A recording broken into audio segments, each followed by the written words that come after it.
had gone through a lot of stuff, let's say. So it's a kind of, I give you this rose in a way of, I don't know, I feel some kind of empathy towards what you have gone through. I think it's something like that. Interesting perspective. Yes. And I'm sure you're going. I mean, I don't want to give any spoil on the story, Yes. but I'm sure you're going to refer to the relationship between Homer Baron and Emily, and in which way these two may be symbols and not just characters having emotions, but also symbols about or related to the era that is, I think post Civil War. Yes. Okay, so not to again, not to give any spoilers. I think that's interesting to consider, right? That maybe you can go beyond the characters to interpret them as symbols of decaying society, decaying Yes. post-war Southern society.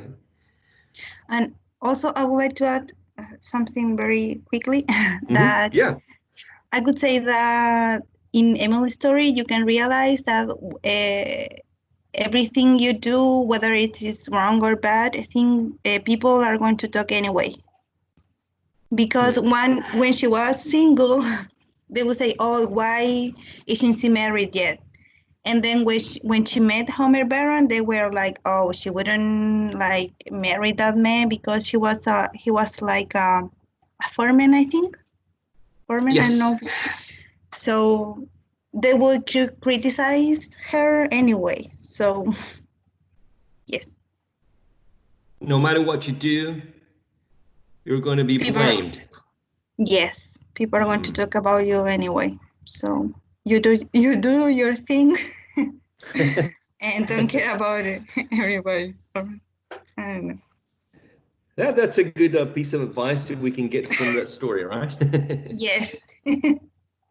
Right. Thank you so much, Laura. Okay.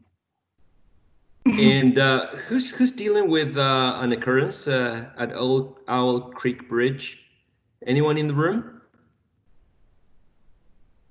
I am. Diana and I are working with an occurrence. All right. This is not a long story. It's a short story. Yes. Right. Now it's full of. I mean, I remember reading this 3 times. The first time I read it, trying to find something that I had missed. What was your perception the first time you read the story? Well, when I read the story, I already knew what was about because I read the synopsis. Okay, all right. Yeah, so I kind of knew that that the story was not what was selling like in the beginning. So I think that I made a spoiler myself. Okay, self-spoil. Yeah, so I knew like the ending. So when the first time that I read it, I was trying to analyze the way that the writer was telling the story. Like what was the key element that could make the reader not realize what was happening, what was really happening. Right. Yeah, right. I don't want to tell too much because I will tell the story and I will make the spoilers to my classmates. Right, and still on the same side of judging the characters' decisions. How do you judge the main characters? Well, in terms of was he a brave person? Was he actually a coward? Was he trying to avoid reality? Was he facing it and at the same time being brave? What's your perception about the main character? I would say that he was brave in the sense that he made he he made some decisions and took action that maybe another person would not. And I think that he acted based on his principles back then, because he was part of the southern side of the Civil War. So he decided to I will not tell what he did, but he decided to act based on his principles, based on what he believed, on what he wanted to the nation or to himself. So I think that in that sense he was also kind of maybe selfish, because he had a family. He had a wife and 2 children. I think 2, but he had children, and he acted knowing what could happen to him. And I think that he kind of forgot to I don't know, to remember his family. Right. Yes. I understand you don't want to give away too many details. not Yes. Yeah, that's totally understandable. Okay. Thank you, Camila. And who's going to be dealing with Huckleberry Finn? Anyone in the room? Yes, me and Daniela, who's not here because of her classes. Right. Okay, so Huckleberry Finn, how do you judge him? What's your perception about him? That he is a really genuine person, and indeed he has a really good heart.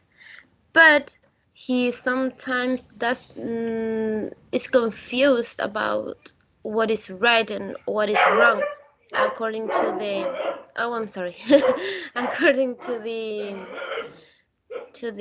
religious standards and rules that order society at that time. So it's like a conflict inside him, what is good for him and what is good for society, and what is legal and what it's not. So I think that's really interesting, and it's really fun because he's like a very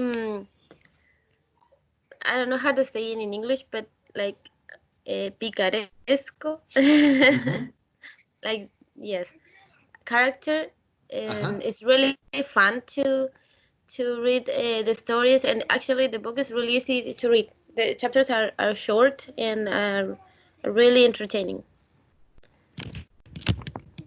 He had to make at a very young age. He had to make a decision between, as you mentioned, what was considered to be legal and what was considered to be a moral choice or a moral decision. Yes. And then at some point, people would consider him brave enough to defy society at the time. Yes. Yes, of course.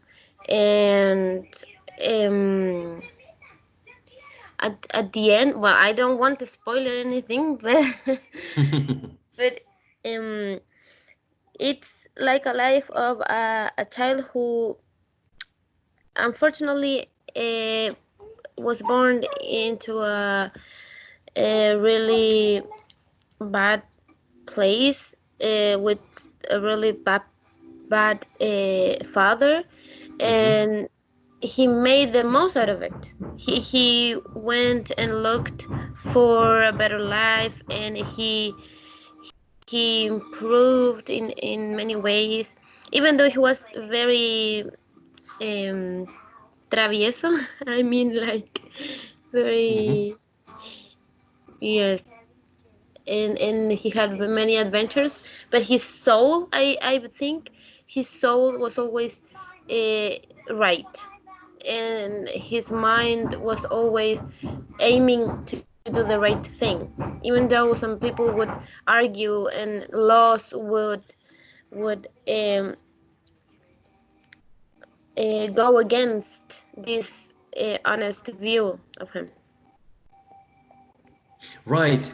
This is a very interesting story that combines Mark Twain's depiction of the Southern reality, particularly in the Mississippi area, right? Yes. And the use of slangs and the use of a particular regionalist dialect. Yes, it was really conversational. It was like someone, a normal person, telling you their story. It was really easy to read, and it actually, this book uh, is shown, I think, in one episode of The Simpsons, in which Yeah. Bart is the one in the canoe, no, in the raft, this wooden type of boat, and he's the one going through the Mississippi River with Nelson, and Nelson, I think, is Tom Sawyer, right? Or the other way around. I don't know. I am not really sure. I don't know if anyone in the room can can confirm that information. I think that Bart is Tom Sawyer, whereas Nelson is on the part of Huckleberry Finn. Mm-hmm. Yeah, Okay. maybe. Okay. And are you going to use him as an example? Because we had The Simpsons for the Raven, I think. Ah, yes, the pictures and everything. Yes, maybe at the end we would show a little bit of that. It's I really mean, because yeah. because this is a really famous book in American literature. It's really known. Was really known. Really famous. It is. I mean, it would Yes. be unforgettable if you're taking a literature class and you're dealing with American literature, not to at least have talked about one of Mark Twain's works. Yes, totally. And then in your analysis, are you making some references to Tom Sawyer? Are you making a comparison between Huck Finn and Tom Sawyer, or are you leaving him out of the discussion? No, we are going to talk a little bit about Tom Sawyer, and with some conclusions that we draw from the Tom Sawyer's book versus this Huckleberry Finn story and adventures. And actually, Tom Sawyer appears in this book, so there will be also some mentions to the character and what happened back then in that book. Yes. Alrighty, thank you. It's one of my favorites as well.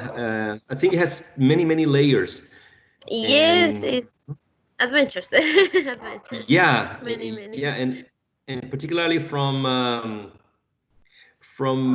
the point of view that it's a child actually who is as Miguel mentioned, mischievous, right? But he is he's always had a good heart and always tried to stood up for what he considered to be um, correct, right, in his heart. So it's a very interesting story that when you read it at a young age, you have a certain right you can see a certain portrayal that it's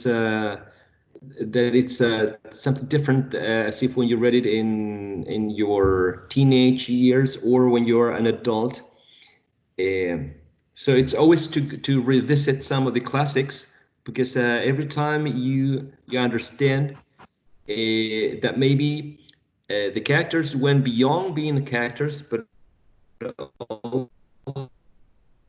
also became symbols, or that sometimes the decisions they had to make were quite complex for someone at that age. So to close up the session and to thank you for connecting, for logging in. Next Wednesday, we're having 2 hours, right? Which are probably less, right? 45 minutes. We're having Huckleberry Finn and Sissy Carey, is that right? Yes, me at least. Okay. In case that one of them, Huckleberry Finn or Sister Carey, book reports, cannot make it, please, I would like to ask the groups in charge of A Rose for Emily and Currents at an Owl Creek Bridge to be ready to substitute them in case there is any issue. Okay? Yeah, Professor, Yes. about that, we have an issue actually, because Natalia and Carla, they're both working in the same thesis, and they need to use that moment to have a meeting because they do not have another time. So I was talking with the group of Belén Reyes, because they were supposed to present today, but because I mean, no, on Wednesday, but they were moved on Wednesday, so they are talking within the group.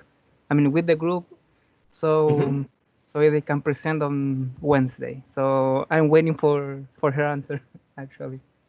But if you mention it, yeah, we cannot, sadly. Right. Who are they working with in the thesis? Do you know the name of the advisor, the thesis guide? No, I don't. I don't know. I have to ask. Is it an English thesis or the one Yeah, on? I think the English one. Okay. All right. All right.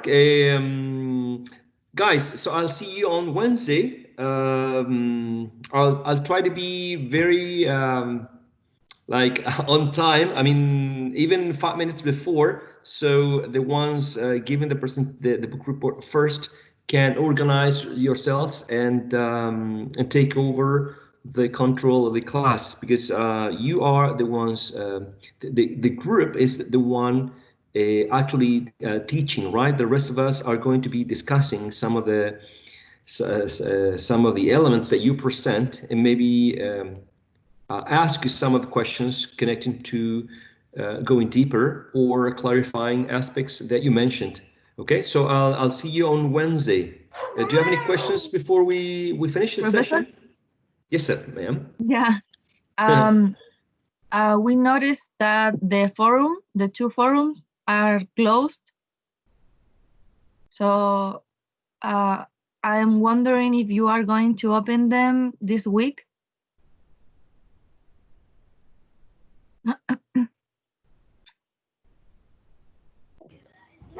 You're muted, Professor. Yeah. Thank you again. As we speak, I'm entering the LMS to open the map now. Is this the second forum? I think it was the second and the third, where Yeah. Second and third. Okay. both of them closed during this week, this rest. Yes, I'll open the second and third forum right now as we speak. Okay. Okay. Any other questions or comments? I have a question about my Yes, sir. literary work, which is The Rose for Emily. that can a literary work be part of more than one movement, I would say. For example, as far as I know, I was classifying Rose for Emily as modernism, but then I read and it was naturalism. And it was mostly naturalistic, a naturalistic story, but with hints of the modernist movement. So, and with the Gothic movement. So I don't know how to classify it completely, because I remember that last class you told me that it was like in a mixture of those movements. Yes, yes, exactly. Some works are easily classified into literary period or movement because it contains most or all of the elements considered to be part of that specific movement. But there are other classics that somehow they either overlap periods or they can be analyzed considering several elements, like, for example, romantic elements. Let's take up, for example, Moby Dick. Moby Dick has some romantic elements or transcendentalist elements, if you will, but also there are some realistic elements that are, part of the whaling industry. Also naturalistic elements, which are basically, if you prefer, considering the whale as a natural force that does not care about human beings, right? And so, yes, literary works may be analyzed from different perspectives, and particularly when you have two periods, there are one next to the other one, or that one might be a response towards the previous one. You might see some overlapping in terms of the tenets or the fundamental elements of that particular period. So yeah, it might be considered like part of two or even more from two or even more perspectives, specifically in the literary analysis. Okay, mister, thank you. Alrighty. All right, guys, I'll see you on Wednesday. Have a wonderful day. Goodbye, everyone. Okay, see you Wednesday. Bye. Goodbye. Bye-bye. Have a nice day. Bye. You Goodbye. too. Goodbye.